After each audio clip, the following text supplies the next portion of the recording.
का व्रत कथा।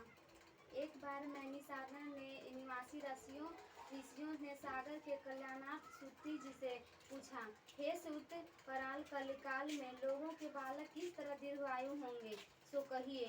सूति जी बोले, जब द्वापर का अंत और कलयुग का आरंभ था, उसी समय बहुत सी शोकाकुल स्त्रियों ने आपस में सलाह दी कि क्या किया जाए कि कली के माता के जीवित रहते पुत्र मर जाएंगे। जब वे आपस में कुछ निर्णय नहीं कर सकी, तब गौतम जी के पास पूछने के लिए गईं। जब उनके पास पहुंची तो उस समय गौतम जी आनंद के साथ बैठे थे। उनके सामने जाकर उन्होंने मस्तक झुकाकर प्रणाम किया। तदनंत स्त्रियों ने पूछा, हे प्रभु, इस कलयुग में लोगों के पुत्र किस तरह जीवित रहेंगे? इसके लिए कोई व्रत या तप हो तो कृपया करके बताइए। इस तरह उनकी बात सुनकर गौतम जी बोले, आपसे मैं वही बात कहूँगा जो मैंने पहले से सुन रखी है। गौतम जी ने कहा, जब महाभारत युद्ध का अंत हो गया और द्रोण पुत्र अश्वत्थामा के द्वारा अपने बेटों को मारा देखकर सब पांडव बड़े दुखी हुए, तो पुत्र के शोक से व्याकुल होकर द्रौपदी अपनी सखियों के साथ ब्राह्मण श्रेष्ठ धौम्य के पास गईं और उसने धौम्य से कहा, हे वृपेंद्र, कौन सा उपाय करने से बच्चे दीर्घायु हो सकते हैं?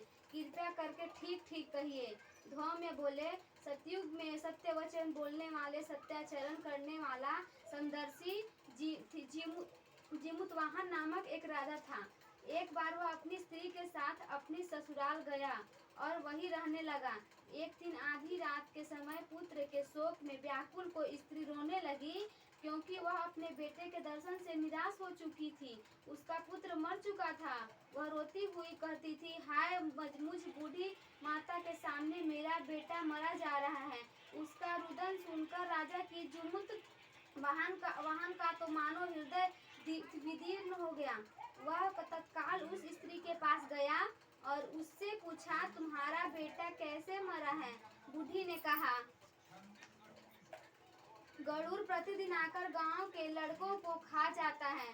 इस पर दयालु राजा ने कहा, माता, अब तुम रो मत, आनंद से बैठो, मैं तुम्हारे बच्चों को बचाने का अत्यंत यत्न करता हूँ।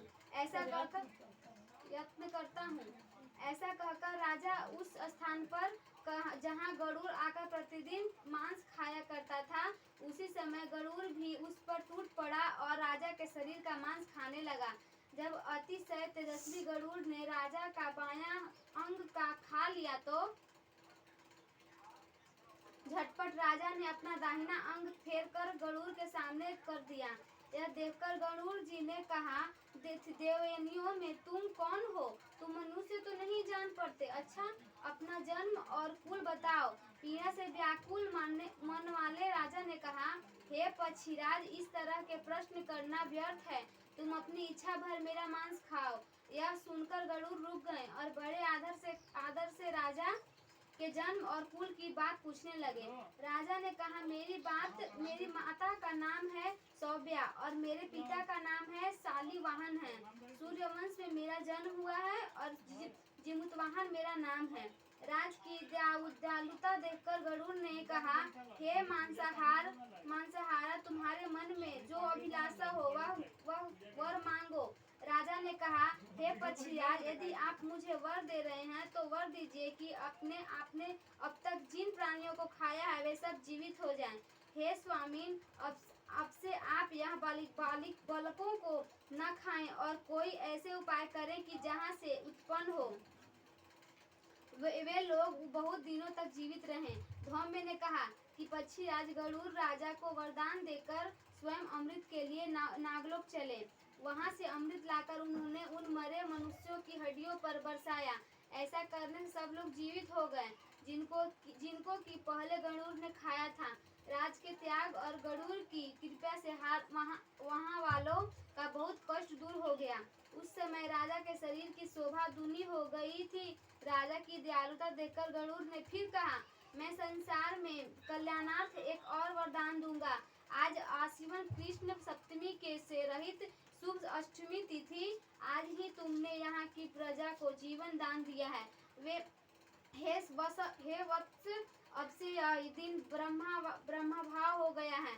जो मूर्ति भेद से विविध नामों से विख्यात है, वही त्रैलोक्य से पूजित दुर्गा अमृत प्राप्त करने के अर्थ में जीवित पुत्रिका कहलाई है। सो इस तिथि को जो स्त्रियां उस जीवित पुत्रिका की और उसकी आकृति बनाकर तुम्हारी पूजा करेंगी तो तीनों दिन उनका सौभाग्य बढ़ेगा और वंश की भी बढ़ती होती रहेगी। हे महाभाग, इस विषय में विचार करने की भी आवश्यकता नहीं है। हे राजा, सप्तमी से रहित और उद्यातिथि की अष्टमी को व्रत करें, यानी सप्तमी विध अष्टमी जिस दिन हो उस दिन व्रत न करें, शुद्ध अष्टमी को व्रत करें और नवमी में पारण करें। यदि इस पर ध्यान न दिया गया तो फल नष्ट हो ही जाएगा और सौभाग्य तो अवश्य नष्ट हो जाएगा।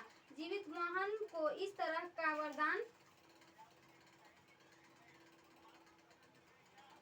देकर गरुड़ वैकुंठ धाम को चले गए और राजा भी अपनी पत्नी के साथ अपने नगर को वापस चले आए। धौम में द्रौपदी से कहते हैं, हे देवी, मैंने यह अतिशय दुर्लभ व्रत तुमको बताया है। इस व्रत को करने से बच्चे दीर्घायु होते हैं। हे देवी, तुम भी पूर्वोक्त विधि से यह व्रत और दुर्गा जी का पूजन करो तो तुम्हें अभिलषित फल प्राप्त होगा। मुनिराज धौम्य की बात सुनकर द्रौपदी के हृदय में एक प्रकार का कौतूहल उत्पन्न हुआ और पूर्ववासिनी स्त्रियों को बुलाकर उनके साथ यह उत्तम व्रत किया। गौतम ने कहा, यह व्रत और इसके प्रभाव को किसी चिन्ह ने सुन लिया और अपनी सखी सियारनी को बतलाया। इसके बाद पीपल वृक्ष की शाखा पर बैठकर उस चिल्ही ने और उस वृक्ष के खोते में बैठकर सियारनी ने भी व्रत किया। फिर वही चिल्ही किसी उत्तम ब्राह्मण के मुंह से यह कथा सुनाई और पीपल के खोते में बैठी हुई अपनी सखी को सुनाया। सियारनी ने आधी कथा सुनी थी कि उसने भूख लग गई और वह उसी समय शौक से भरे हुए शमशान में पहुंची।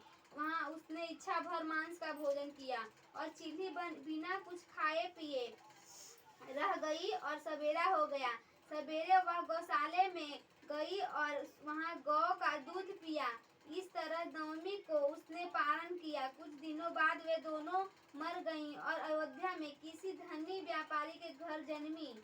संयोग से उन दोनों का जन्म एक ही घर में हुआ, जिसमें सियारनी ज्येष्ठ हुई और चिल्ही छोटी। वे दोनों सभी शुभ लक्षणों से युक्त थी, इसलिए बड़ी लड़की काशीराज के और छोटी उसके मन्नी के साथ ग्रह प्रत्य अग्नि के सामने विधि पूर्वक ब्याही गई। पूर्व जन्म के कर्म फल से वह मृगनयी रानी हुई। जिस किसी भी संतान को उत्पन्न करती वह मर जाती थी और पूर्व जन्म की बातों को स्मरण करने वाली मंत्री की पत्नी ने अष्ट अश्वों के सदृश तेजस्वी 8 बेटे उत्पन्न किए और सभी जीवित रह गए।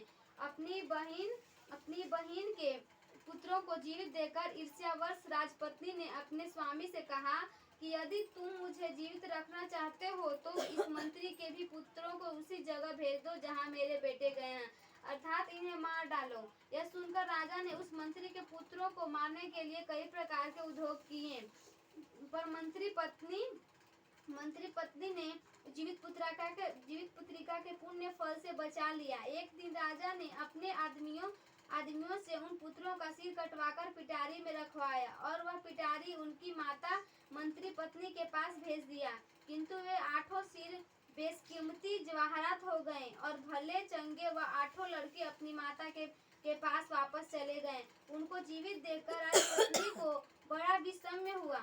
अंत में वह मंत्री की पत्नी के पास